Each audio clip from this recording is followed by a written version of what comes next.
ನಮಸ್ಕಾರ, ನೀವು ನೋಡ್ತಾ ಇದ್ದೀರಾ ಸುದ್ದಿ ಸಮಯ ನ್ಯೂಸ್ ಚಾನಲ್. ಇದು ಲೋಕಲ್ ಎಕ್ಸ್ಪ್ರೆಸ್. ನಾನು ಮಹರುದ್ದ ಡಾಕುಳಿಗಿ. ಮತ್ತೆ ಹೊಸ ಸುದ್ದಿಗಳನ್ನು ತೆಗೆದುಕೊಂಡು ನಾವು ನಿಮ್ಮ ಮುಂದೆ ಬರ್ತಾ ಇದ್ದೀವಿ. ಈ ದಿನದ ಪ್ರಮುಖ ಹೆಡ್ಲೈನ್ಸ್ಗಳನ್ನು ನೋಡ್ಕೊಂಡು ಬರೋಣ. ಕಾಂಗ್ರೆಸ್ ವತಿಯಿಂದ ನಗರದ ಜಿಲ್ಲಾ ಪತ್ರಿಕಾ ಭವನದಲ್ಲಿ ಜರುಗಿದ ಸುದ್ದಿಗೋಷ್ಠಿ.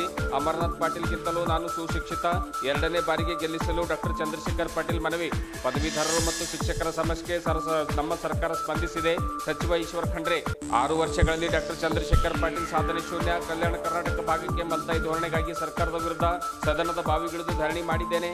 ಇಬ್ಬರ ಸಾಧನೆ ಕುರಿತು ಬಹಿರಂಗ ಚರ್ಚೆಗೆ ನಾನು ಸಿದ್ಧ. ಡಾಕ್ಟರ್ ಚಂಪಾ ಅವರಿಗೆ ಸವಾಲೆಸೆದ ಅಮರನಾಥ್ ಪಾಟೀಲ್. ರಾಜ್ಯದಲ್ಲಿ ಕಾನೂನು ಸುವ್ಯವಸ್ಥೆ ಹದಗೆಟ್ಟಿದೆ. ನಿರಂತರ ಸರಣಿ ಕೊಲೆಗಳು ನಡೀತಾ ಇವೆ.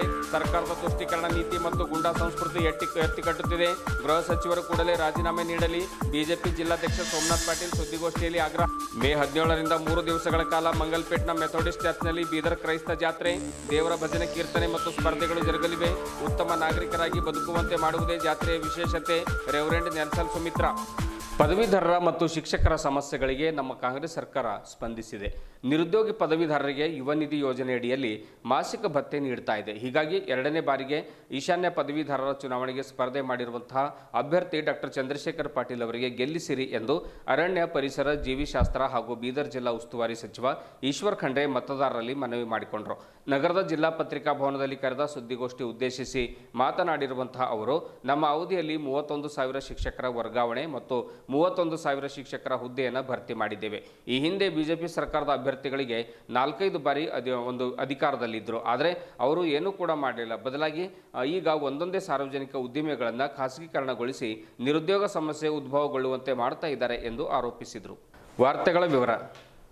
ಖಾಲಿ ಇರುವ 540 ವೀಕ್ಷಕರ ಹುದ್ದೆ ಹಾಗೂ 340 ವಾಚರ್ ಹುದ್ದೆಗಳನ್ನು ಶೀಘ್ರದಲ್ಲೇ ಭರ್ತಿ ಮಾಡಲಾಗುವುದು. ಚುನಾವಣೆ ಪ್ರಕ್ರಿಯೆ ನಿಮಿತ್ತ ನೀತಿ ಸಂಹಿತೆ ಜಾರಿ ಇರುವುದರಿಂದ ಜೂನ್ 4ರ ನಂತರ ಆಡಳಿತಾತ್ಮಕ ಅನುಮೋದನೆ ಪಡೆದು ಭರ್ತಿ ಮಾಡಲಾಗುವುದು ಎಂದು ಈಶ್ವರ್ ಖಂಡ್ರೆ ತಿಳಿಸಿದರು. ಈಶಾನ್ಯ ಪದವೀಧರರ ಮತಕ್ಷೇತ್ರದ ಕಾಂಗ್ರೆಸ್ ಅಭ್ಯರ್ಥಿ ಡಾಕ್ಟರ್ ಚಂದ್ರಶೇಖರ್ ಪಾಟೀಲ್ ಅವರು ಮಾತನಾಡಿ, ಬಿಜೆಪಿ ಅಭ್ಯರ್ಥಿ ಅಮರನಾಥ್ ಪಾಟೀಲ್ ಅವರಿಗಿಂತ ನಾನು ಸುಶಿಕ್ಷಿತ, ಅವರೊಬ್ಬ ಅನ್ಎಜುಕೇಟೆಡ್ ಎಂದು ಹೇಳಿದರು. ಡಾಕ್ಟರೇಟ್ ಪದವಿ ಪಡೆದಿದ್ದೇನೆ. LKGಯಿಂದ PGವರೆಗೆ ಶಿಕ್ಷಣ ಸಂಸ್ಥೆಗಳು ನಡೆಸ್ತಾ ಇದ್ದೇನೆ. ಹೀಗಾಗಿ ಸಹಜವಾಗಿ ಪದವೀಧರರ ಮತ್ತು ಶಿಕ್ಷಕರ ಸಮಸ್ಯೆಗಳ ಬಗ್ಗೆ ಅರಿವು ನನಗಿದೆ.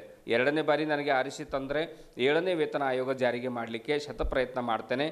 ಜೊತೆಗೆ ಹಳೆ ಪಿಂಚಣಿ ಯೋಜನೆ ಜಾರಿಗಾಗಿ ಶ್ರಮಿಸ್ತೇನೆ. ಆದ್ದರಿಂದ ನನಗೆ ಮೊದಲನೇ ಪ್ರಾಶಸ್ತ್ಯದ ಮತವನ್ನು ನೀಡಿ ಬಹುಮತದಿಂದ ಆರಿಸಿ ತರಬೇಕೆಂದು ಮತದಾರರಲ್ಲಿ ಮನವಿ ಮಾಡಿಕೊಂಡರು. ಪೌರಾಡಳಿತ ಮತ್ತು ಹಜ್ ಖಾತೆ ಸಚಿವ ರಹೀಂ ಖಾನ್ ಹಾಗೂ ಮಾಜಿ ಶಾಸಕ ರಾಜಶೇಖರ್ ಪಾಟೀಲ್, ಶರಣಪ್ಪ ಮಟ್ಟೂರ್ ಮಾತನಾಡಿ, ಡಾಕ್ಟರ್ ಚಂದ್ರಶೇಖರ್ ಪಾಟೀಲ್ ಅವರಿಗೆ ಪ್ರಜ್ಞಾವಂತರಾದ ಪದವೀಧರರು ತಮ್ಮ ಅಮೂಲ್ಯವಾದ ಮತವನ್ನು ನೀಡಿ ಚುನಾವಣೆಯಲ್ಲಿ ಗೆಲ್ಲಿಸಬೇಕು ಎಂದು ಹೇಳಿದರು. ಸುದ್ದಿಗೋಷ್ಠಿಯಲ್ಲಿ ಕೆಪಿಸಿಸಿ ಕಾರ್ಯಾಧ್ಯಕ್ಷರು, ಮಾಜಿ ಶಾಸಕರು, ಮುಖಂಡರು ಹಾಗೂ ಪದಾಧಿಕಾರಿಗಳು ಸೇರಿದಂತೆ ಇನ್ನಿತರರು ಉಪಸ್ಥಿತರಿದ್ದರು. ಗುರುತಲ್ಲ, ಮತ್ತೆ ನಾನು 6 ವರ್ಷದಲ್ಲಿ ಎಲ್ಲ ಕಡೆ ಸೇವೆ ಮಾಡಿದ್ದೀನಲ್ಲ, ಎಲ್ಲ ಕಡೆ ಹೋಗಿದ್ದೀನಿ. ನಾನು ಒಂದು ಎಜುಕೇಶನ್ ಇನ್ಸ್ಟಿಟ್ಯೂಷನ್ ನಡೆಸ್ತಾ ಇದ್ದೀನಿ. ನನಗೂ ಗೊತ್ತು, I am running KG to PG. ಯಾವ ಶಿಕ್ಷಕರದ್ದು ಏನು ಪ್ರಾಬ್ಲಮ್ ಇದೆ, ಏನಿಲ್ಲ. Even I am A doctor, I am educated. ನಾನು ಅಮರನಾಥ್ ಅವರಪ್ಲೆ ಅನ್ಎಜುಕೇಟೆಡ್ ಇಲ್ಲ.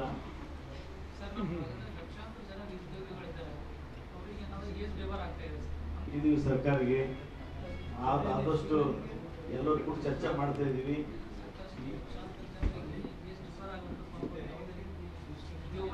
ಈ ಮೊನ್ನೆ ನಮ್ಮ ಪಕ್ಷ ಬಂದ್ಮೇಲೆ 14,000 ಜನರಿಗೆ ಟೀಚರ್ಸಿಗೆ ಮತ್ತೆ ಅಪಾಯಿಂಟ್ಮೆಂಟ್ ಮಾಡಿದ್ದಾರೆ. ಈಗ ತಮಗೆಲ್ಲ ಗೊತ್ತಿದ್ದಂಗೆ ಈಗ ಯಾವಾಗಾದರೂ ಏನಾದರೂ ಮಾಡಿದ್ರು ಅಂದ್ರೆ ಕಾಂಗ್ರೆಸ್ ಪಕ್ಷ ಬಂದಾಗ ಮಾತ್ರ ಮಾಡಿದ್ದಾರೆ. ಮತ್ತೆ ಈಗ ಬಂದಂಥದ್ರಿಂದ ಮತ್ತೆ ಪ್ರಯತ್ನ ಮಾಡ್ತೀನಿ ಅಂತ ಮಾನ್ಯ ಮುಖ್ಯಮಂತ್ರಿಗಳು ಎಲ್ಲ ಮಂತ್ರಿಗಳೆಲ್ಲ ಈಶ್ವರ್ ಖಂಡ್ರೆ ಎಲ್ಲ ಕೂಡ ಚರ್ಚೆ ಮಾಡಿದ್ದಾರೆ. ಆಯಿತು ಅಧ್ಯಕ್ಷರೇ, ನೀವೊಂದು ರಿಫ್ ಮಾಡು, ನಾವೊಂದು ವಿನಂತಿ ರಿಕ್ವೆಸ್ಟ್ ಮಾಡಿ. ವಿರೋಧ ಪಕ್ಷದವರು ಹೀಗೆ ಟೀಕೆ ಟಿಪ್ಪಣಿ ಅಂತೂ ಮಾಡ್ತಾರ. ಇದರಲ್ಲಿ ಏನಿದೆ, ಈ ಸದನಲ್ಲಿದೆ. ಸದನಲ್ಲಿ ನಾವು ಮಾತಾಡ್ಬೇಕಾದ್ರೆ ನಾವು 14 ಮಂದಿ MLC ಆಗಿರ್ತೀವಿ. ಎಲ್ಲ ಶಿಕ್ಷಕರು, ನಮ್ದು ಪದವೀಧರರು. ಒಬ್ಬರು ಯಾರಾದ್ರೂ ಮಾತಾಡಿದ್ರು ಅವ್ರ ಜೊತೆ ನಾವು ಇರ್ತೀವಿ. ಇದು ಒಂದು ಕ್ವಶನ್ಸು ಹಾಕ್ಬೇಕು, ನಾವು ಒಂದು ಬರೆದು ಇದರಲ್ಲಿ ಕೊಡ್ಬೇಕಾಗುತ್ತೆ. ಹಾಗಾಗಿ ಎಲ್ಲರೂ ಕೂಡ ಒಂದೇ ಆಗಿರ್ತೀವಿ. ಏನೇ ಆದ್ರೂ ಎಲ್ಲರೂ ಕೂಡ ಕೆಲಸ ಮಾಡಕ್ಕೆ ನಾವು ಸಿದ್ಧವಾಗಿದ್ದೀವಿ, ಮಾಡಿದ್ದೀವಿ. ಈಗ ಮೊನ್ನೆ 34,000 ಜನರಿಗೆ ವರ್ಗಾವಣೆ ಆಗಿದೆ. ಮತ್ತು ಈಗ ನಮ್ಮ ಗೆಸ್ಟ್ ಲೆಕ್ಚರ್ಸಿಗೆ, ಡಿಗ್ರಿ ಕಾಲೇಜ್ ಗೆಸ್ಟ್ ಲೆಕ್ಚರಿಗೆ ಮುಂಚೆ 15,000 ಸಂಬಳ ಅಂತ ಇವತ್ತು 30,000 ಮಾಡಿದ್ದೀವಿ. ನಮ್ಮ ಗೌರ್ಮೆಂಟ್ ಪಕ್ಷ ಬಂದಾಗ ಸಾಕಷ್ಟು ಕೆಲಸ ಮಾಡಿದ್ದೀವಿ. 6 ವರ್ಷಗಳ ತನ್ನ ಅವಧಿಯಲ್ಲಿ ಡಾಕ್ಟರ್ ಚಂದ್ರಶೇಖರ್ ಪಾಟೀಲ್ ಅವರ ಸಾಧನೆ ಶೂನ್ಯವಾಗಿದೆ. ಅವರು ಎಷ್ಟು ಜಿಲ್ಲೆಗಳಲ್ಲಿ ನಿಯಮಿತ ಪ್ರವಾಸವನ್ನು ಕೈಗೊಂಡಿದ್ದಾರೆ, ಸದನದಲ್ಲಿ ಎಷ್ಟು ಪ್ರಶ್ನೆಗಳನ್ನು ಎತ್ತಿದ್ದಾರೆ, ಸದನದಲ್ಲಿ ಅವರ ಹಾಜರಾತಿ ಎಷ್ಟು ಎಂಬುದನ್ನು ಮೊದಲು ನಮಗೆ ಉತ್ತರ ನೀಡಲಿ. ಈ ಕುರಿತು ಬಹಿರಂಗ ಚರ್ಚೆಗೆ ನಾನು ಸಿದ್ಧ ಎಂದು ಈಶಾನ್ಯ ಪದವೀಧರರ ಮತಕ್ಷೇತ್ರದ ಬಿಜೆಪಿ ಅಭ್ಯರ್ಥಿ ಅಮರನಾಥ್ ಪಾಟೀಲ್ ಅವರು ಡಾಕ್ಟರ್ ಚಂಪಾ ಅವರಿಗೆ ಸವಾಲ್ ಎಸೆದಿದ್ದಾರೆ. ನಗರದ ಜಿಲ್ಲಾ ಪತ್ರಿಕಾ ಭವನದಲ್ಲಿ ಕರೆದ ಸುದ್ದಿಗೋಷ್ಠಿಯಲ್ಲಿ ಮಾತನಾಡಿರುವಂತಹ ಅವರು ಡಾಕ್ಟರ್ ಚಂದ್ರಶೇಖರ್ ಪಾಟೀಲ್ ಅವರು ತಾನೊಬ್ಬ ಡಾಕ್ಟರ್ ಎಂದು ಹೇಳಿಕೊಳ್ತಾ ಇದ್ದಾರೆ. ಆದರೆ ಅವರಿಗೆ ಸ್ಟೆಥೋಸ್ಕೋಪ್ ಅಂದರೆ ಏನು ಎಂಬುದೇ ಗೊತ್ತಿಲ್ಲ. ಇದುವರೆಗೆ ಅವರು ಎಷ್ಟು ಜನರಿಗೆ ಮಾತ್ರೆ ಕೊಟ್ಟಿದ್ದಾರೆ, ಎಷ್ಟು ಜನರಿಗೆ ಇಂಜೆಕ್ಷನ್ ಕೊಟ್ಟಿದ್ದಾರೆ ಅನ್ನುವಂಥ ಉತ್ತರವನ್ನು ನೀಡಲಿ. ನನಗೆ ಅಶಿಕ್ಷಿತ ಅನ್ಎಜುಕೇಟೆಡ್ ಎಂದು ಜರೆಯುವಂಥ ಪಾಟೀಲರು ತಮ್ಮ ಕುಟುಂಬದ ಹಿರಿಯರ ವರ್ತನೆ, ಅವರ ಒಂದು ಮಾತುಗಳನ್ನು ಕುರಿತು ಅವರು ಆತ್ಮಾವಲೋಕನ ಮಾಡಿಕೊಳ್ಬೇಕು. ಪಾಟೀಲರು ಪದವೀಧರರಿಗೆ ನ್ಯಾಯ ಒದಗಿಸಿಕೊಟ್ಟಿಲ್ಲ, ಆದ್ದರಿಂದ ಅವರ ಹೆಸರಿನ ಮುಂದೆ ಡಾ ಬದಲು ಢ ಎಂದು ಸೇರಿಸಬೇಕಾ ಎಂದು ಪ್ರಶ್ನೆ ಮಾಡಿದರು. ನಾನು ಕಲ್ಯಾಣ ಕರ್ನಾಟಕದ 7 ಜಿಲ್ಲೆಗಳ ಪದವೀಧರರ ಮತ್ತು ಶಿಕ್ಷಕರ ಸಮಸ್ಯೆಗಳ ಕುರಿತು ಸದನದಲ್ಲಿ ಪ್ರಶ್ನೆ ಮಾಡಿದ್ದೇನೆ. ಕಲ್ಯಾಣ ಕರ್ನಾಟಕ ಭಾಗಕ್ಕೆ ಸರ್ಕಾರ ಮಾಡ್ತಾ ಇರುವಂತಹ ಮಲ್ತಾಯಿ ಧೋರಣೆಗೆ ಸದನದ ಬಾವಿಗಿಳಿದು ಹಲವು ಬಾರಿ ಧರಣಿ ಸತ್ಯಾಗ್ರಹ ಕೂಡ ನಡೆಸಿದ್ದೇನೆ. ಕಲ್ಯಾಣ ಕರ್ನಾಟಕಕ್ಕೆ ಮೂಲಭೂತ ಸೌಕರ್ಯ, ಶಿಕ್ಷಣ, ಆರೋಗ್ಯ, ಈ ಭಾಗದ ಖಾಲಿ ಹುದ್ದೆಗಳ ಭರ್ತಿ, ಪದೋನ್ನತಿ ಮತ್ತು ಮಾನವ ಸಂಪನ್ಮೂಲ ಅಭಿವೃದ್ಧಿಗಾಗಿ ನಿರಂತರ ಪ್ರಯತ್ನ ಮಾಡುತ್ತಲೇ ಬಂದಿದ್ದೇನೆ. ಮುಂದೆಯೂ ಕೂಡ ಮಾಡುವಂತಹ ಒಂದು ಅವಕಾಶ ನೀಡಬೇಕೆಂದು ಕೋರಿದರು. ನನ್ನ ಸಾಧನೆ ಬಿಚ್ಚು ಪುಸ್ತಕದಂತೆ, ನಾನು ಮಾಡಿರುವಂಥ ಸಾಧನೆ ಸಾಕ್ಷಿ ಸಮೇತವಾಗಿ ತೋರಿಸಿದ್ದೇನೆ. ನಾನು ಮತವನ್ನು ಯಾಚಿಸ್ತಾ ಇದ್ದೇನೆ. ಆದ್ದರಿಂದ ಮೊದಲ ಪ್ರಾಶಸ್ತ್ಯದ ಮತವನ್ನು ನೀಡಿ ಗೆಲ್ಲಿಸಬೇಕೆಂದು ಅಮರನಾಥ್ ಪಾಟೀಲ್ ಹೇಳಿದರು. ಸುದ್ದಿಗೋಷ್ಠಿಯಲ್ಲಿ ಬಿಜೆಪಿ ಜಿಲ್ಲಾಧ್ಯಕ್ಷ ಸೋಮನಾಥ್ ಪಾಟೀಲ್, ಶಾಸಕ ಡಾಕ್ಟರ್ ಶೈಲೇಂದ್ರ ಕೆ ಬೆಲ್ದಾಳೆ, ಶರಣು ಸಲ್ಗರ್, ಪಕ್ಷದ ವಿಭಾಗೀಯ ಪ್ರಭಾರಿಗಳಾಗಿರುವಂತಹ ಈಶ್ವರ್ ಸಿಂಗ್ ಠಾಕೂರ್, ಪ್ರಧಾನ ಕಾರ್ಯದರ್ಶಿ ಪೀರಪ್ಪ ಅವರದೇ, ಪ್ರಮುಖರಾದ ಮಾಧವ್ ಹಸುರೆ, ಅರ್ಹಂತ್ ಸಾವಳೆ, ಬಾಬುರಾವ್ ಕಾರ್ಬಾರಿ, ಬಾಬು ಅಲಿ, ಲಿಂಗರಾಜ್ ಬಿರಾದರ್, ಬಸವರಾಜ್ ಪವಾರ್, ಶಶಿಧರ್ ಸೂಗೂರ್ ಸೇರಿದಂತೆ ಇನ್ನಿತರರು ಉಪಸ್ಥಿತರಿದ್ದರು. ಗುಲ್ಬರ್ಗಾ ವಿಭಾಗದ ಪ್ರಭಾರಿಗಳು ಅವರು ಉಪಸ್ಥಿತರಿದ್ದಾರೆ. ಹಾಗೆಯೇ ಬೂಡಾ ಏನಿದೆ ಸರ್, ಡಾಕ್ಟರ್, ಇವರು ಡಾಕ್ಟರ್ ಆಗಿ ನನಗೆ ಹೇಳಿದರು, ಇವರು ಸುಶಿಕ್ಷಿತರು ಡಾಕ್ಟರ್, ಇವ್ರು ಡಾಕ್ಟರ್ ಆಗಿ ಸ್ಟೆಥೋಸ್ಕೋಪ್ ಅಂದ್ರೆ ಏನು, ಎಷ್ಟು ಇಂಜೆಕ್ಷನ್ಸ್ ಕೊಟ್ಟಿದ್ದಾರೆ, ಎಷ್ಟು ಪಿಲ್ಸ್ ಟ್ಯಾಬ್ಲೆಟ್ಗಳನ್ನು ಇವ್ರು ಕೊಟ್ಟಿದ್ದಾರೆ, ಎಷ್ಟು ನಾಡಿ ಮಿಡಿತಗಳನ್ನು ನೋಡಿದ್ದಾರೆ ಅನ್ನೋಂಥದ್ದು ನಂದು ಒಂದು ಸಣ್ಣ ಹಂಬಲ್ ಸಬ್ಮಿಷನ್ ಇವರಿಗೆ, ನಮ್ಮ ಗೌರವಾನ್ವಿತ ಚಂದ್ರಶೇಖರ್ ಪಾಟೀಲ್ರಿಗೆ. ಮತ್ತು ಇದ್ರ ಜೊತೆ ಇವತ್ತು ಈಗಾಗಲೇ ಅವರು ಕೂಡ ಕಳೆದ ಅವಧಿಗೆ ವಿಧಾನ ಪರಿಷತ್ತಿನಲ್ಲಿ ಇದೇ ಕ್ಷೇತ್ರದಿಂದ ಕೆಲಸ ಮಾಡಿದ್ದಾರೆ. ನಾನು ಮಾಡಿದ್ದೀನಿ, ಏನಿಲ್ಲ, ನಾನು ಏನೂ ಹೇಳಲ್ಲ, ಕಂಪ್ಯಾರಿಸನ್, ಹೋಲಿಕೆ ಮಾಡಿ. ಹೋಲಿಕೆ ಎಲ್ಲಿಂದ ಜನರಲ್ ಸ್ಟೇಟ್ಮೆಂಟ್ ಅಲ್ಲ, ಅವನ ಶಾಸಕ ಇವನ್ ಶಾಸಕ ಅಲ್ಲ, ನಮ್ಮಿಬ್ಬರದು ಹಾಜರಾತಿ, ನಂದು ಹಾಜರಾತಿ ನೋಡ್ಬೇಕು, ಅವ್ರದ್ದು ಹಾಜರಾತಿ ನೋಡ್ಬೇಕು. ಅಟೆಂಡೆನ್ಸ್ ಮಾಡಿ ಏನು ಪ್ರಸ್ತಾವನೆಗಳು, ಪ್ರಶ್ನೆಗಳು, ನಾನು ಎಷ್ಟು ಹಾಕಿದ್ದೀನಿ, ಅವರೆಷ್ಟು ಹಾಕಿದ್ದಾರೆ. ಈ ಕ್ಷೇತ್ರ ಸದನದ ರೂಲ್ಸ್ ಅಂಡ್ ಪ್ರೊಸೀಜರ್ ಅಡಿಯಲ್ಲಿ, ನಿಯಮಗಳ ಅಡಿಯಲ್ಲಿ ಅವರೆಷ್ಟು ಪ್ರಸ್ತಾವನೆಗಳು ಹಾಕಿದ್ದಾರೆ, ನಾನು ಎಷ್ಟು ಹಾಕಿದ್ದೀನಿ. ಇನ್ನು ನಿಯಮಿತ ಪ್ರವಾಸಗಳು ಎಲ್ಲೆಲ್ಲಿ ಮಾಡಿದ್ದಾರೆ, ಒಂದು ಅನುದಾನ ಹಂಚಿಕೆ ನನ್ನೂ ತೋರಿಸ್ತೀನಿ, ನಾನು ಅವ್ರದ್ದು ಅನುದಾನ ತೋರಿಸಲಿ ಎಲ್ಲೆಲ್ಲಿ. ಮತ್ತೆ ಜಿಲ್ಲೆಯ ಒಬ್ಬ ಶಾಸಕರು, ಇದೇ ಜಿಲ್ಲೆಯವರದಾರ ಅವರು, ಶಾಸಕರಾಗಿ ಈ ಶಾಸಕ ಸ್ಥಾನಕ್ಕೆ ಅವರು ಮಾತಾಡಿದಂಥ, ವ್ಯಕ್ತಪಡಿಸಿದಂಥ ಅದು ಗೌರವ ವಿಡಿಯೋಗಳಲ್ಲಿದ್ದಾವೆ. ಸಂಪೂರ್ಣ ಅಗೌರವ. ಮಗ, ಈ ಕ್ಷೇತ್ರದ ಈ ಜಿಲ್ಲೆಯ ಮಗನಾಗಿ, ಅದೇ ಒಬ್ಬ ಮೊಮ್ಮಗ, ಒಬ್ಬ ಅಳಿಯನಾಗಿ ನಾನು ಇಟ್ಟಂತ ಘನತೆ ಗೌರವ ಕೂಡ ನೋಡಲಿ. ಮತ್ತೆ ಎಲ್ಲ ಇವತ್ತು ಹೇಳ್ತಾರೆ ಇವರು ಸುಶಿಕ್ಷಿತರು, ನಾವು ಬಹಳ ತತ್ವ ಸಿದ್ಧಾಂತದವರು ಅಂತ ನಮಗೆಲ್ಲ ಹೆಸರಿಟ್ಟರು. ಇವ್ರು ಸ್ವಲ್ಪ ತಮ್ಮ ಆತ್ಮಾವಲೋಕನೆ ಮಾಡಿಕೊಳ್ಳಿ. ತಮ್ಮ ಮನೆಯವರು, ತಮ್ಮ ಹಿರಿಯರು, ಅವರೇ ನಿಂತರು. ನಮ್ಮ ಮಾತಾಡೋದಕ್ಕಂತೂ ನಾನು ಗೌರವಾನ್ವಿತ ಅವರಿಗೆ ಪ್ರಶ್ನೆ ಹಾಕ್ತೀನಿ. ತಮ್ಮ ಹಿರಿಯರ ಬಗ್ಗೆ, ಯಾರ್ಯಾರು ಪಬ್ಲಿಕ್ ಲೈಫಲ್ಲಿ ಇದ್ದಾರೆ ಅವ್ರ ಬಗ್ಗೆ ಆತ್ಮಾವಲೋಕನೆ ಮಾಡಲಿ. ಮತ್ತು ಇವ್ರು ಮಾತಾಡೋಂಥ ಶೈಲಿಗಳೇನೇನು, ಇಷ್ಟೆಲ್ಲ ನಾನು ಹೇಳೋ ತಾತ್ಪರ್ಯ ಚಾಲೆಂಜ್. ನಂದು ಪ್ರಸ್ತಾವನೆಗಳು, ನನ್ನ ಸಂಖ್ಯೆಗಳು ಹೇಳಿದ್ರೆ ನಂಬಲ್ಲ. ಇಲ್ಲಿ 100 ವಿಡಿಯೋ, ಒಂದು 60-70 ವಿಡಿಯೋಗಳು ನನ್ನ ಮೊಬೈಲಲ್ಲಿದ್ದಾವೆ. 100 ಪ್ರಶ್ನೆಗಳಿದ್ದಾವೆ. ಇದ್ರದ್ದೊಂದು ಅಷ್ಟು ಬೇಡ, ಇದ್ರದ್ದೊಂದು 50% ತೋರಿಸ್ಲಿ, ಚಾಲೆಂಜ್. ಸದನದ ರೂಲ್ಸ್ ಅಂಡ್ ಪ್ರೊಸೀಜರ್ ಏನವ ಅಂತ ಹೇಳಿ, ಇವ್ರು ಮೇಧಾವಿಗಳಲ್ರಿ, ಸುಶಿಕ್ಷಿತರು, ಚಾಲೆಂಜ್ ಆಯ್ತು. ಅವ್ರ ನಡವಳಿಕೆ ಏನು, ಅವ್ರು ಬಹುಶಃ ನಾನು ಹೇಳ್ದಲ್ಲ, ಡಾಕ್ಟರ್, ಸುಶಿಕ್ಷಿತರು, ಸ್ಟೆಥೋಸ್ಕೋಪ್ ಎಷ್ಟು ಹಿಡಿದ್ರು? ಸರ್ ಗೊತ್ತಿಲ್ಲ sir. Sir sir sir sir ಕ್ಷಮಿಸ್ಬೇಕು, ನಾನು ಗೌರವಾನ್ವಿತ ನಮ್ಮವ್ರು ಸರ್, ನಮ್ಮವ್ರು ಡಾಕ್ಟರ್ ಸರ್. ಅದಕ್ಕೆ ಹೇಳೋದು, ಈಗ ನನಗೆ ಒಂದೇ ಒಂದು ಇಷ್ಟೆಲ್ಲ ನೋಡಿ ಚಾಲೆಂಜ್ ನಿಮಗೂ ಗುರ್ತಿದೆ, ಇದು ಯಾವಾಗೂ ಮುಚ್ಚಿಟ್ಟಿದಲ್ಲ. ಈಗ ಅವ್ರಿಗೆ ಡಾ ಅನ್ಬೇಕಾ, ಡಾ ತೆಗೆದು ಡ ಮಾಡಿ ಅದ್ರ ಕೆಳಗಡೆ ಒಂದು ಗೆರಿ ಎಳಿಬೇಕಾ? ಢ ನನ್ನ ಪ್ರಶ್ನೆ. ಹೀಗಾಗಿ ಇದು ಇವತ್ತು ಈ ಕ್ಷೇತ್ರದಲ್ಲಿ ಅವರು ಈ ಕ್ಷೇತ್ರಕ್ಕೂ ಕೂಡ ಇವತ್ತು ಇನ್ಸಲ್ಟ್ ಮಾಡಿದಂಥದ್ದು. ನ್ಯಾಯ ಒದಗಿಸ್ಕೊಟ್ಟಿಲ್ಲ. ಎಲ್ಲಿ ಹೋದಲ್ಲಿ ಏನಾಗ್ತಾ ಇದೆ ಪ್ರತಿಕ್ರಿಯೆ ನೋಡಿದೀವಿ. ಎಲ್ಲಿ ಹೋದಲ್ಲಿ, ಎಲ್ಲಿದ್ರಿ ನೀವು 6 ವರ್ಷ, ಎಲ್ಲಿ ಹೋದ್ರಿ ನೀವು 6 ವರ್ಷ?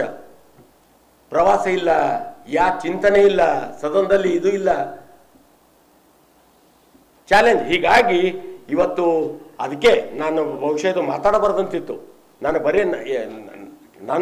ನಂದೇ ಹೇಳ್ಕೊಳಕ್ ನನಗೆ ಟೈಮ್ ಇಲ್ಲ. ನನ್ನ ಪಕ್ಷದ ಸಿದ್ಧಾಂತಗಳು, ನನ್ನ ಪಕ್ಷದ ಕಾರ್ಯಕ್ರಮಗಳು ಹೇಳ್ಕೊಳಕ್ ನಮ್ಗೆ ಟೈಮ್ ಇಲ್ಲ. ಇವತ್ತು ನಿನ್ನೆ ಅವ್ರಿಗೆ ಮಾತು ಅಶಿಕ್ಷಿತ ಅದೇನ್ರಿ ಆ ಶಬ್ದ ಉಪಯೋಗ ಮಾಡಿದಕ್ಕೆ ಇವರು ಗೌರವಾನ್ವಿತರು ಎಷ್ಟು ಎಜುಕೇಟೆಡು, ಇದು ಡಾ ಬದ್ಲಿ ಢನೋ ಏನೋ, ಸದನದಲ್ಲಿ ಇವರಿಗೆಲ್ಲ ಅವಕಾಶ ಕೊಟ್ಟಂತ ಸಂದರ್ಭದಲ್ಲಿ ಏನೇನು ಮಾಡ್ಯಾರ ಅದ್ರ ಬಗ್ಗೆ ಬರ್ಲಿ ಚಾಲೆಂಜ್. ಇಲ್ಲೇ ಬರ್ತೀನಿ, ನಂದೆಲ್ಲ ನನ್ನ ಆಸ್ತಿನೇ ಅದ, ನನ್ನ ಮನೆಯಲ್ಲಿ ಮತ್ತೇನಿಟ್ಟಿಲ್ಲ, ಎಷ್ಟು ವಾರ್ಡ್ರೋಬ್ ನನ್ನ ಪ್ರಶ್ನೆಗಳು ಅದಾವ. ಇವತ್ತು ಇಲ್ಲಿ ಅದನ್ನು ಕೂಡ ಇಲ್ಲೇ ತೋರಿಸ್ಬೋದು ನಾನು ವಿಡಿಯೋಗಳು. ಹೀಗಾಗಿ ಇವತ್ತು ಅದೇ ಒಂದು ಹಿನ್ನೆಲೆಯಲ್ಲಿ ಇವತ್ತು ನನಗೆ ಸಂಪೂರ್ಣ ವಿಶ್ವಾಸ ಇದೆ, ಪದವೀಧರರು ನನಗೆ ಕೈ ಬಿಡಲ್ಲ. ಮತ್ತೊಮ್ಮೆ ಅವಕಾಶ ಕೊಟ್ಟು ಈ ಕ್ಷೇತ್ರದ ಸೇವೆ ಮಾಡಲಿಕ್ಕೆ ನನಗೆ ಮಾರ್ಗದರ್ಶನ ಮಾಡ್ತಾರೆ. ನನಗೆ ಅವಕಾಶ ನೀಡಿ ಪ್ರಚಂಡ ಬಹುಮತದಿಂದ ತಮ್ಮ ಮೊದಲನೇ ಪ್ರಾಶಸ್ತ್ಯ ಮತ ನೀಡಿ ನನಗೆ ಈ ಕ್ಷೇತ್ರದ ಸೇವೆ ಮಾಡಲಿಕ್ಕೆ ಅವಕಾಶ ನೀಡ್ತಾರೆ ಅನ್ನುವಂಥ ವಿಶ್ವಾಸ ಇವತ್ತು ನನಗಿದೆ ಅನ್ನುವಂಥ ಒಂದು ವಿನಯಪೂರ್ವಕ ಮಾತನ್ನ ಹೇಳಿ. ರಾಜ್ಯದಲ್ಲಿ ಕಾನೂನು ಸುವ್ಯವಸ್ಥೆ ಹದಗೆಟ್ಟಿದೆ. ನಿರಂತರವಾಗಿ ಸರಣಿ ಕೊಲೆಗಳು ನಡೀತಾ ಇವೆ. ಇದಕ್ಕೆ ಸೇಡಂ, ಹುಬ್ಬಳ್ಳಿ, ಯಾದಗಿರಿ ಸೇರಿದಂತೆ ಹಲವು ಕೊಲೆ ಪ್ರಕರಣಗಳು ಸಾಕ್ಷಿಯಾಗಿವೆ. ಸರ್ಕಾರದ ತುಷ್ಟೀಕರಣ ನೀತಿ ಮತ್ತು ಗೂಂಡಾ ಸಂಸ್ಕೃತಿ ಎತ್ತಿ ಕಟ್ಟುವುದು ಇದಕ್ಕೆ ಮುಖ್ಯವಾಗಿ ಕಾರಣವಾಗಿದೆ. ಹೀಗಾಗಿ ಬೆಂಗಳೂರಿನ ರಾಮೇಶ್ವರಂ ಕೆಫೆ ಬಾಂಬ್ ಸ್ಫೋಟ ಕೂಡ ನಡೆಯಿತು. ಗೃಹ ಸಚಿವರು ಇದ್ದಾರೋ ಇಲ್ಲವೋ ರಾಜ್ಯದಲ್ಲಿ ಎನ್ನುವಂಥದ್ದು ಯಾರಿಗೂ ಕೂಡ ತಿಳಿತಾ ಇಲ್ಲ. ಆದ್ದರಿಂದ ಗೃಹ ಸಚಿವರು ಕೂಡಲೇ ತಮ್ಮ ಸ್ಥಾನಕ್ಕೆ ರಾಜೀನಾಮೆ ನೀಡಬೇಕೆಂದು ಬಿಜೆಪಿ ಜಿಲ್ಲಾಧ್ಯಕ್ಷ ಸೋಮನಾಥ್ ಪಾಟೀಲ್ ಸುದ್ದಿಗೋಷ್ಠಿಯಲ್ಲಿ ಆಗ್ರಹ ಮಾಡಿದರು. ರಾಜ್ಯದಲ್ಲಿ ಕಾಂಗ್ರೆಸ್ ಸರ್ಕಾರ ಅಧಿಕಾರಕ್ಕೆ ಬಂದು 11 ತಿಂಗಳು ಕಳೆದರೂ ಕೂಡ ಯಾವ ಶಾಸಕರ ಕ್ಷೇತ್ರಕ್ಕೂ ಅನುದಾನ ನೀಡುತ್ತಾ ಇಲ್ಲ. ಸ್ವತಃ ಕಾಂಗ್ರೆಸ್ ಶಾಸಕರೇ ಈ ಕುರಿತು ಅಸಮಾಧಾನವನ್ನು ಹೊರಹಾಕ್ತಾ ಇದ್ದಾರೆ. ಮುಂದಿನ ದಿನಗಳಲ್ಲಿ ಕಾಂಗ್ರೆಸ್ ಶಾಸಕರೇ ಸ್ವತಃ ದಂಗೆ ಎದ್ದು ಸರ್ಕಾರವನ್ನು ಬೀಳಿಸುತ್ತಾರೆ ಎಂದು ಪಾಟೀಲ್ ಭವಿಷ್ಯ ನುಡಿದರು. ಅಮರನಾಥ್ ಪಾಟೀಲ್ ಒಬ್ಬ ಬೀದರ್ ಜಿಲ್ಲೆಯ ಮೊಮ್ಮಗ ಮತ್ತು ಅಳಿಯ ಹೌದು. ಸಂಘಟನಾ ಚತುರರು, ಜನಸೇವಕ, ಅವರಿಗೆ ಮತ ನೀಡಿ ಗೆಲ್ಲಿಸಿರಿ ಎಂದು ಪಾಟೀಲ್ ಮನವಿ ಮಾಡಿಕೊಂಡರು. ಅಲ್ಲದೆ ಲೋಕಸಭಾ ಚುನಾವಣೆಯಲ್ಲಿ 28 ಕ್ಷೇತ್ರಗಳು, ಈಶಾನ್ಯ ಪದವೀಧರರ ಚುನಾವಣೆಯಲ್ಲಿ 6 ಕ್ಷೇತ್ರಗಳಲ್ಲಿ ಬಿಜೆಪಿ ಪ್ರಚಂಡ ಬಹುಮತದಿಂದ ಗೆಲುವು ಸಾಧಿಸಲಿದೆ ಎಂದು ಭರವಸೆಯನ್ನು ವ್ಯಕ್ತಪಡಿಸಿದರು. ಬೀದರ್ ದಕ್ಷಿಣ ಕ್ಷೇತ್ರದ ಶಾಸಕರಾದ ಡಾಕ್ಟರ್ ಶೈಲೇಂದ್ರ ಕೆ ಬೆಲ್ದಾಳೆ ಮಾತನಾಡಿ, ಅಮರನಾಥ್ ಪಾಟೀಲ್ ಅವರು ಇದ್ದಕ್ಕಿದ್ದಂತೆ ರಾಜಕೀಯಕ್ಕೆ ಬಂದವರಲ್ಲ. ಅವರ ಮನೆಯಲ್ಲಿ 3 ಶಾಸಕರಾಗಿ ಹೋಗಿದ್ದಾರೆ. ಹೀಗಾಗಿ ಅಪಾರ ರಾಜಕೀಯ ಅನುಭವ, ಸಂಘಟನಾ ಚತುರತೆ ಮತ್ತು ಜನಸೇವೆ ಮಾಡುವ ಕ್ರಿಯಾಶೀಲತೆ ಅವರಲ್ಲಿದೆ. ಆದ್ದರಿಂದ ಅವರನ್ನು ಆರಿಸಿ ತನ್ನಿ ಎಂದು ಬೆಲ್ದಾಳೆ ಹೇಳಿದರು ಎಂದು ಪ್ರಶ್ನೆ ಮಾಡಿದರು. ಗೂಂಡಾ ಪ್ರವೃತ್ತಿಯನ್ನು ಎತ್ತಿ ಕಟ್ಟಿ ಬೆಳೆಸ್ತಾ ಇರೋದು, ವಿಧಾನಸೌಧದಲ್ಲಿ ಪಾಕಿಸ್ತಾನ್ ಜಿಂದಾಬಾದ್ ಅನ್ನುವಂಥ ಘೋಷಣೆ ಕೂಗಿದಾಗ ಅವ್ರ ವಿರುದ್ಧ ಕ್ರಮ ಕೈಗೊಳ್ಳುವ ಬದಲು ಸರ್ಕಾರದ ಮಂತ್ರಿಗಳೇ ಅವರು ಪಾಕಿಸ್ತಾನ್ ಜಿಂದಾಬಾದ್ ಅಂದಿಲ್ಲ, ನಾಸೀರ್ ಹುಸೇನ್ ಜಿಂದಾಬಾದ್ ಅಂದಿದ್ದಾರೆ ಅಂತ ಹೇಳಿದರು. ಆನಂತರ FSL ರಿಪೋರ್ಟ್ ಬಂದ ನಂತರ ಕಾಟಾಚಾರಕ್ಕೆ ಒಂದಿಬ್ಬರನ್ನು ಬಂಧಿಸಿ ಆ ಕೇಸನ್ನು ಅಲ್ಲೇ ಕ್ಲೋಸ್ ಮಾಡಿದರು. ಅದನ್ನು ಗಮನಿಸಿದಂಥ ಉಗ್ರವಾದಿಗಳು ಈ ರಾಜ್ಯದಲ್ಲಿ ನಮ್ಗೆ ಏನೂ ಆಗೋದಿಲ್ಲ ಅಂತ ಮನಗಂಡು ಮುಂದೆ ರಾಮೇಶ್ವರ್ ಕೇಫ್ನಲ್ಲಿ ಬಾಂಬ್ ಬ್ಲಾಸ್ಟ್ ಪ್ರಕರಣ ಇರ್ಬೋದು, ಇವತ್ತು ಸರಣಿ ಹತ್ಯೆಗಳಿರ್ಬೋದು, ಇವೆಲ್ಲ ಗಮನಿಸಿದಾಗ ರಾಜ್ಯದಲ್ಲಿ ಗೃಹ ಸಚಿವರು ಇದ್ದಾರೋ ಇಲ್ಲೋ ಎನ್ನುವಂಥ ವಾತಾವರಣ ನಿರ್ಮಾಣ ಆಗಿದೆ. ಅದಕ್ಕಾಗಿ ಜಿಲ್ಲಾ ಭಾರತೀಯ ಜನತಾ ಪಕ್ಷದ ವತಿಯಿಂದ ಗೃಹ ಸಚಿವರು ಅಸಮರ್ಥರಾಗಿದ್ದಾರೆ. ಈ ಕೂಡಲೇ ಅವರು ತಮ್ಮ ಪದಕ್ಕೆ ರಾಜೀನಾಮೆ ಕೊಡಬೇಕು ಅಂಥೇಳಿ ಈ ಮುಖಾಂತರ ಆಗ್ರಹವನ್ನು ಪಡಿಸ್ತೀನಿ.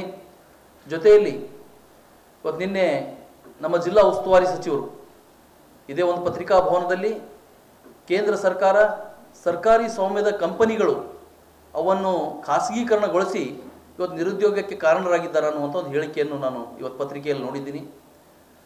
ಆ ಸರ್ಕಾರಿ ಸ್ವಾಮ್ಯದ ಕಾರ್ಖಾನೆಗಳನ್ನು ಸ್ಥಾಪಿಸಿದಂಥದ್ದು ಡಾಕ್ಟರ್ ಶ್ಯಾಮಾ ಪ್ರಸಾದ್ ಮುಖರ್ಜಿ ಜನಸಂಘದ ಸಂಸ್ಥಾಪಕರು.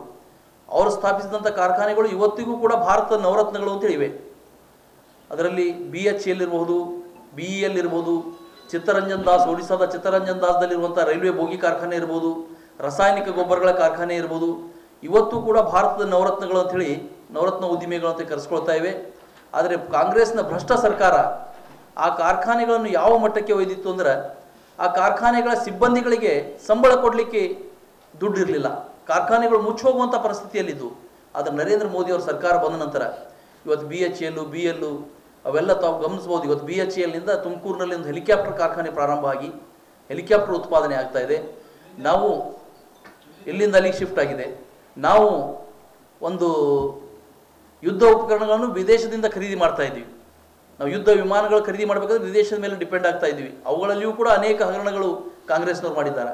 ಇವತ್ತು ತೇಜಸ್ ಅನ್ನುವಂಥ ಲಘು ಯುದ್ಧ ವಿಮಾನ ಅನೇಕ ದೇಶಗಳಿಗೆ ಭಾರತದಿಂದ ರಫ್ತಾಗ್ತಾ ಇವೆ. ಇದು ಭಾರತದ ನಮ್ಮ ಕೇಂದ್ರ ಸರ್ಕಾರದ ಸ್ವಾಮ್ಯದ ಕಂಪನಿಗಳು ಮಾಡಿರುವಂಥ ಮಹತ್ ಸಾಧನೆ. ಅದು ನರೇಂದ್ರ ಮೋದಿಯವರ ಕಾಲದಲ್ಲಿ. ಇವತ್ತು ಇಸ್ರೋ ಕಂಪನಿ ಅದು ಕೂಡ ಕೇಂದ್ರ ಸರ್ಕಾರ ಸ್ವಾಮ್ಯದ ಒಂದು ಕಂಪನಿ. ಇವತ್ತು ನೂರಾರು ದೇಶಗಳ ಉಪಗ್ರಹಗಳು, ಎಲ್ಲಕ್ಕಿಂತ ಹೆಚ್ಚು ಯಾರಾದರೂ ಇವತ್ತು ಉಪಗ್ರಹಗಳನ್ನು ಉಡಾವಣೆ ಮಾಡ್ತಾ ಇದ್ದಾರೆ ಅಂದರೆ ಇಸ್ರೋದವ್ರು ಮಾಡ್ತಾರೆ. ಇಡೀ ವಿಶ್ವದಲ್ಲಿಯೇ ಅತಿ ಹೆಚ್ಚು ಉಪಗ್ರಹಗಳನ್ನು ಕಳಿಸಿರುವಂಥ ಕಂಪನಿ ಯಾವುದಾದ್ರೂ ಇದ್ದರೆ ಇಸ್ರೋ ಕಂಪನಿ ಇದೆ. ಈ ವರ್ಷ 4,000 ಕೋಟಿಗಿಂತ ಹೆಚ್ಚು ಆ ಉಪಗ್ರಹಗಳ ಉಡಾವಣೆಯಿಂದ ಲಾಭವನ್ನು ಇಸ್ರೋ ಕಂಪನಿ ಪಡೆದುಕೊಂಡಿದೆ. ಇದು ಬಹುಶಃ ನಮ್ಮ ಜಿಲ್ಲಾ ಉಸ್ತುವಾರಿ ಸಚಿವರ ಗಮನಕ್ಕೆ ಇಲ್ಲ ಅಂತ ನಾನು ಹೇಳ್ಕೊತಿದ್ದೀನಿ. ಅಷ್ಟೇ ಅಲ್ಲ, ಇವತ್ತು ನಮ್ಮ ಕೇಂದ್ರ ಸಚಿವರಾಗಿ ಭಗವಂತ ಖೂಬಾ ಅವರು ಔರಾದ್ನಲ್ಲಿ ಒಂದು ಸೋಲಾರ್ ಪಾರ್ಕನ್ನು ಸ್ಯಾಂಕ್ಷನ್ ಮಾಡ್ಕೊಂಡು ಬಂದಿದ್ದಾರೆ. ಆ ಸೋಲಾರ್ ಪಾರ್ಕು 13,000 ಕೋಟಿ ರೂಪಾಯಿ ಒಂದು ಅಂದಾಜು ವೆಚ್ಚದ ಸೋಲಾರ್ ಪಾರ್ಕ್ ಇದೆ. ಅದು ಏನಾದರೂ ಪ್ರಾರಂಭ ಆದರೆ ನಮ್ಮ ಜಿಲ್ಲೆಯ 11,000 ಯುವಕರಿಗೆ ಉದ್ಯೋಗಾವಕಾಶ ಸಿಗ್ತದೆ. ಆದರೆ ಇವತ್ತು ರಾಜ್ಯ ಸರ್ಕಾರ ಅದಕ್ಕೆ ಭೂಮಿ ಲ್ಯಾಂಡ್ ಅಕ್ವಿಜೇಷನ್ ಮಾಡಬೇಕು, ಅದು ಮಾಡಿಕೊಡುವಂಥ ಕಾರ್ಯ ಮಾಡ್ತಾ ಇಲ್ಲ. ಆದರೆ ಕೇವಲ ಕೇಂದ್ರ ಸರ್ಕಾರದ ಮೇಲೆ ಗೂಬೆ ಕೊಡಿಸುವಂಥ ಒಂದು ಕಾರ್ಯವನ್ನು ಮಾಡ್ತಾ ಇದ್ದಾರೆ.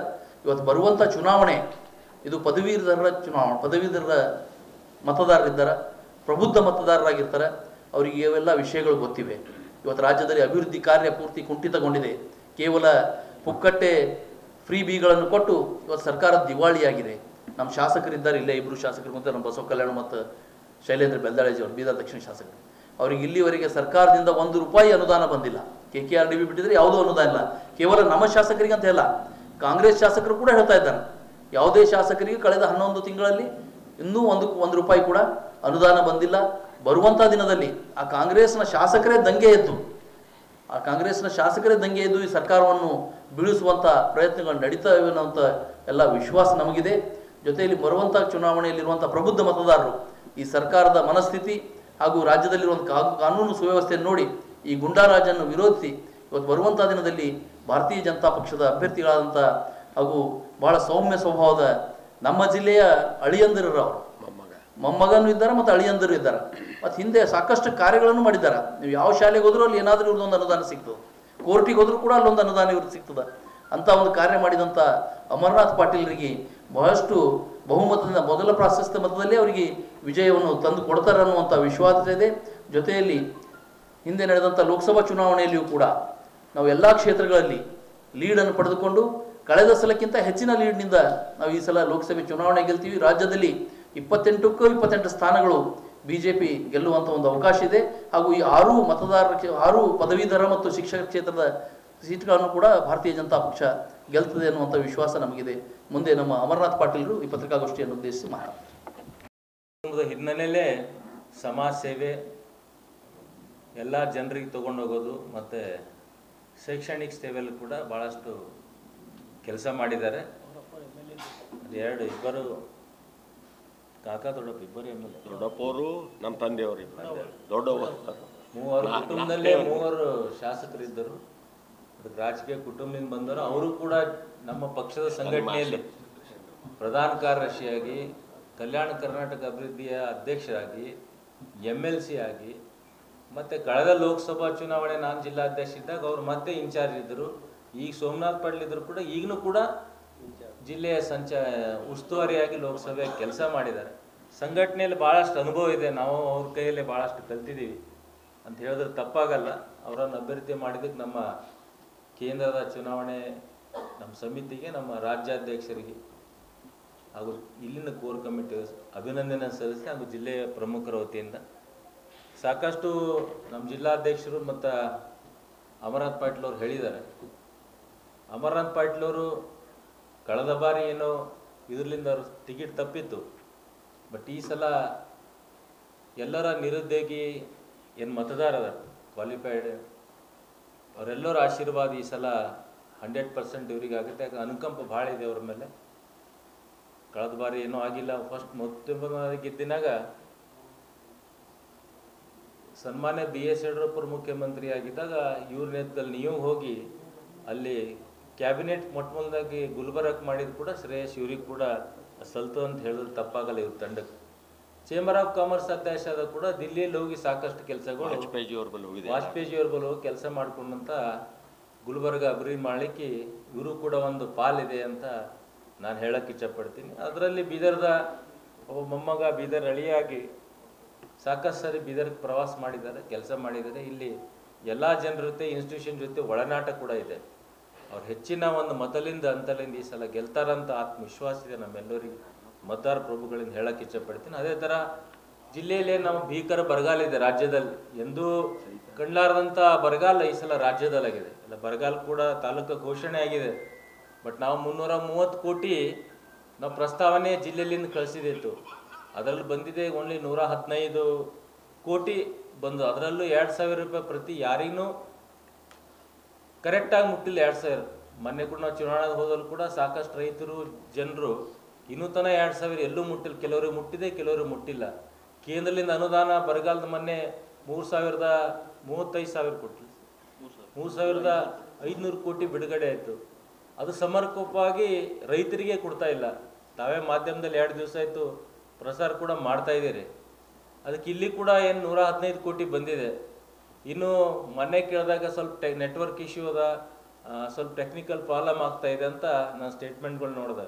ಮೊನ್ನೆ ಕೂಡ ನಮ್ಮ ಕ್ಷೇತ್ರ ಬಗದಲ್ಲಿ ಏರಿಯಾ ಆಗಲಿ, ಕೆಲವೊಂದು 4-5 ಏರಿಯಾದಲ್ಲಿ ಅಲ್ಲಿ ಕೆಲವು ರೈತರಿಗೆ ಇನ್ನೂ ತನ ದುಡ್ಡು ಮುಟ್ಟಿಲ್ಲ 2,000 ರೂಪಾಯಿ.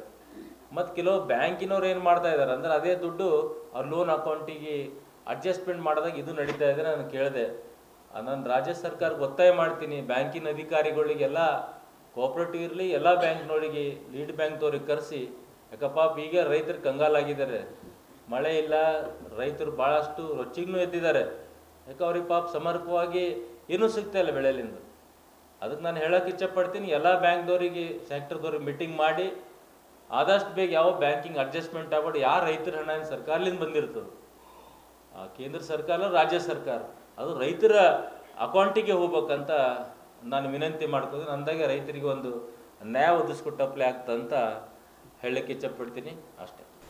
ಮೇ 17ರಿಂದ 19ರವರೆಗೆ ಬೀದರ್ನ ಮಂಗಲ್ಪೇಟ್ನಲ್ಲಿರುವಂತಹ ಸೇಂಟ್ ಪೌಲ್ ಮೆಥೋಡಿಸ್ಟ್ ಚರ್ಚ್ನಲ್ಲಿ ಬೀದರ್ ಕ್ರೈಸ್ತ ಜಾತ್ರೆ ಅತ್ಯಂತ ಸಂಭ್ರಮ ಮತ್ತು ಸಡಗರದಿಂದ ಜರುಗಲಿದೆ ಎಂದು ಸೇಂಟ್ ಪೌಲ್ ಮೆಥೋಡಿಸ್ಟ್ ಚರ್ಚ್ನ ಜಿಲ್ಲಾ ಮೇಲ್ವಿಚಾರಕರಾದ ರೆವರೆಂಡ್ ನೆಲ್ಸನ್ ಸುಮಿತ್ರಾ ತಿಳಿಸಿದರು. ನಗರದ ಮೆಥೋಡಿಸ್ಟ್ ಚರ್ಚ್ನಲ್ಲಿ ಸುದ್ದಿಗಾರರೊಂದಿಗೆ ಮಾತನಾಡಿರುವಂತಹ ಅವರು ಮೇ 17ರಂದು ಭಜನೆ ಕೀರ್ತನೆ ಮೂಲಕ ಮೆರವಣಿಗೆ ಜರುಗಲಿದೆ. ಆ ಮೆರವಣಿಗೆ ಮೆಥೋಡಿಸ್ಟ್ ಚರ್ಚ್ವರೆಗೆ ಸಾಗಿ ಮುಕ್ತಾಯಗೊಳ್ಳಲಿದೆ. ಅಲ್ಲದೆ ಭಜನಾ ಸ್ಪರ್ಧೆಗಳು ಏರ್ಪಡಿಸಿ ವಿಜೇತರಿಗೆ ಬಹುಮಾನ ಕೂಡ ವಿತರಣೆ ಮಾಡಲಾಗುವುದು ಎಂದು ಹೇಳಿದರು. ಕ್ರೈಸ್ತ ಬಾಂಧವರು ದೇವರ ಸ್ತೋತ್ರವನ್ನ ಮತ್ತು ನಾಮಸ್ಮರಣೆಯನ್ನ ಮಾಡ್ತಾ ಇದ್ದಾರೋ ಇಲ್ಲವೋ, ಉತ್ತಮ ನಾಗರಿಕರಾಗಿ ಸಂಸ್ಕಾರವಂತರಾಗಿ ಬದುಕ್ತಾ ಇದ್ದಾರೋ ಇಲ್ಲವೋ ಎನ್ನುವಂತಹ ಕುರಿತು ತಿಳಿದುಕೊಳ್ಳಿಕ್ಕೆ ಇಂತಹ ಜಾತ್ರೆಗಳು ಸಹಕಾರಿಯಾಗಲಿವೆ.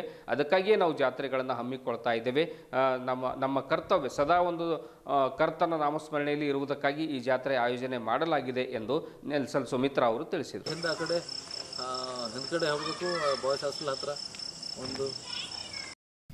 ಬೀದರ್ ಜಿಲ್ಲೆಯ ಸಮಸ್ತ ನಾಗರಿಕರಿಗೆ ಯೇಸು ಕ್ರಿಸ್ತನ ಮಧುರವಾದ ನಾಮದಲ್ಲಿ ವಂದನೆಗಳನ್ನು ಸಲ್ಲಿಸ್ತೇನೆ, ಜಯಕ್ರಿಸ್ತ ಹೇಳ್ತೇನೆ. ಮಾತ್ರವಲ್ಲದೆ ನಾಳೆಯಿಂದ 19ರವರೆಗೆ ಬೀದರ್ ಕ್ರೈಸ್ತ ಜಾತ್ರೆಯು ಜರುಗಲಿದ್ದು, ಇದಕ್ಕೆ ಅನೇಕ ಹಳ್ಳಿ ಪಳ್ಳಿಗಳಿಂದ ಜನರು ಬರ್ತಾರೆ. ಭಕ್ತಿಯಿಂದ ಕೂಡಿ ಬಂದು ದೇವರ ಧ್ಯಾನ ಮಾಡುವಂಥದ್ದು, ದೇವರಿಗೆ ಭಜನೆ ಕೀರ್ತನೆಗಳನ್ನು ಹಾಡುವಂಥದ್ದು ಮಾತ್ರವಲ್ಲದೆ ದೇವರನ್ನು ಕೊಂಡಾಟ ಮಾಡುವಂಥದ್ದು ಮತ್ತು ಭಜನೆ ಸ್ಪರ್ಧೆಗಳನ್ನು ನಾವು ನಡೆಸ್ತೇವೆ. ಜಾತ್ರೆಯ ಮುಖ್ಯ ಉದ್ದೇಶ ಏನೆಂದರೆ, ನಮ್ಮ ಕ್ರೈಸ್ತ ವಿಶ್ವಾಸಿಗಳು ಒಳ್ಳೆಯ ನಾಗರಿಕರಾಗಬೇಕು, ಒಳ್ಳೆಯ ಸಭಿಕರಾಗಬೇಕು, ಸಮಾಜದಲ್ಲಿ ಶಾಂತಿಪ್ರಿಯರಾಗಬೇಕು, ಸಮಾಜ ಪ್ರಜ್ಞೆಯನ್ನು ತಂದುಕೊಳ್ಬೇಕು ಎನ್ನುವಂಥ ಈ ಮುಖ್ಯ ವಿಷಯಗಳನ್ನು ನಾವು ಬೋಧಿಸ್ತೇವೆ. ಮಾತ್ರವಲ್ಲದೆ ಅವರ ಭಕ್ತಿಯ ಜೀವಿತಕ್ಕೆ ಒಂದು ಪರೀಕ್ಷೆ ಇದ್ದ ಹಾಗೆ, ಎಷ್ಟು ಅವರು ಭಕ್ತಿಯಲ್ಲಿ ಬೆಳೆದಿದ್ದಾರೆ, ಯಾವ ರೀತಿಯಲ್ಲಿ ದೇವರನ್ನು ಅವರು ಸ್ತುತಿಸ್ತಾರೆ, ಯಾವ ರೀತಿಯಲ್ಲಿ ಭಜನೆ ಸ್ಪರ್ಧೆಯಲ್ಲಿ ಅವರು ಭಾಗವಹಿಸ್ತಾರೆ ಎನ್ನುವಂಥ ಈ ಇತ್ಯಾದಿ ವಿಷಯಗಳನ್ನು ಜಾತ್ರೆಯ ದಿವಸಗಳಲ್ಲಿ ಅವರು ತೋರ್ಪಡಿಸ್ತಾರೆ. ಮತ್ತು ಈ ಒಂದು ಜಾತ್ರೆಯಲ್ಲಿ ವಿಶೇಷ ದೈವ ಸೇವಕರುಗಳು ಬರ್ತಾರೆ, ಉತ್ತಮವಾದಂಥ ದೈವ ಸಂದೇಶವನ್ನು ಕೊಡ್ತಾರೆ. ಇದರ ಮುಖ್ಯ ಉದ್ದೇಶ ಎಲ್ಲರೂ ದೇವರ ಮಕ್ಕಳಾಗಿ ಬದುಕಬೇಕು, ಪ್ರೀತಿಯ ಜನರಾಗಿ ಬದುಕಬೇಕು ಎನ್ನುವಂಥದ್ದೇ ಮುಖ್ಯ ವಿಚಾರ. ಹೀಗಿರುವುದರಿಂದ ಜಾತ್ರೆಯ ಒಳ್ಳೆಯ ಕಾರ್ಯಕ್ರಮಕ್ಕಾಗಿ ನೀವೆಲ್ಲರೂ ಹಾರೈಸಿರಿ, ಪ್ರಾರ್ಥನೆ ಮಾಡಿರಿ. ಯಾವ ಥರವಾದಂಥ ಅಹಿತ ಘಟನೆಗಳಾಗಬಾರ್ದು, ಶಾಂತಿ ಸಮಾಧಾನ ಇವು ಕಾಪಾಡ್ಕೊಂಡು ಹೋಗಬೇಕು. ಮತ್ತು ನಾನು ನಮ್ಮ ಅಡ್ಮಿನಿಸ್ಟ್ರೇಷನ್ ಅವರಿಗೂ ವಂದನೆ ಹೇಳ್ತೇನೆ, DC ಅವರಿಗೂ, ಅವರಿಗೆ ತಕ್ಕ ಕಾಲದಲ್ಲಿ ಪರ್ಮಿಷನ್ ಕೊಟ್ಟಿದ್ದಾರೆ.